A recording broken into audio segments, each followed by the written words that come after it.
Hello and welcome to this lecture on the differences between Python 2 and Python 3.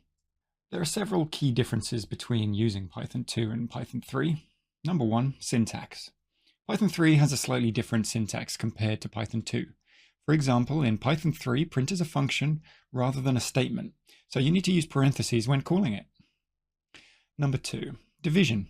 In Python 2, integer division always returns an integer, but in Python 3, it returns a float.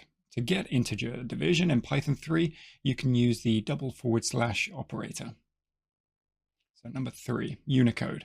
Python 3 uses Unicode by default, whereas Python 2 uses ASCII. This can cause issues when working with non-ASCII characters, and even copying your code from one IDE into Maya. Library changes, number four. Some libraries have changed in Python 3, which means that certain code may not work in both versions. For example, the URL library was split into several modules in Python 3. Number five, compatibility. Some older scripts and plugins may not be compatible with Python 3. So it is important to check compatibility before making the switch. It's worth noting that Autodesk Maya 2017 and later versions support both Python 2.7 and Python 3.4 and higher. So you can choose which version to use depending on your needs. However, some third-party scripts and plugins may only work with one version or the other, so it's important to check compatibility before using them. Python 2 versus 3, which is best?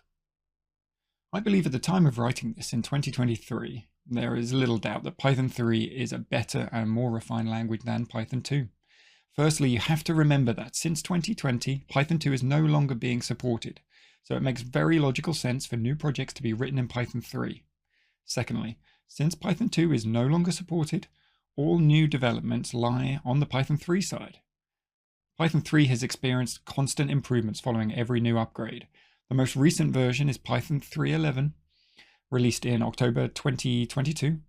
And Python 3.11 was between 10 and 60% faster than Python 3.10. That's incredible, right? They were doing a massive push on speed, and it has really paid off. Given the massive adoption of Python 3, it comes with no surprise that according to the 2021 Python Developers Survey that was conducted by JetBrains, on average, the share price of Python developers using Python 3 was 95%. Further, the share of Python 2 users decreases by 5% minimum every year. For this course, we're going to be using Python 3, but this will be back compatible with Python 2.6 and higher within previous Maya versions from 2016 onwards. Thank you so much for listening, and I look forward to seeing you on our next course.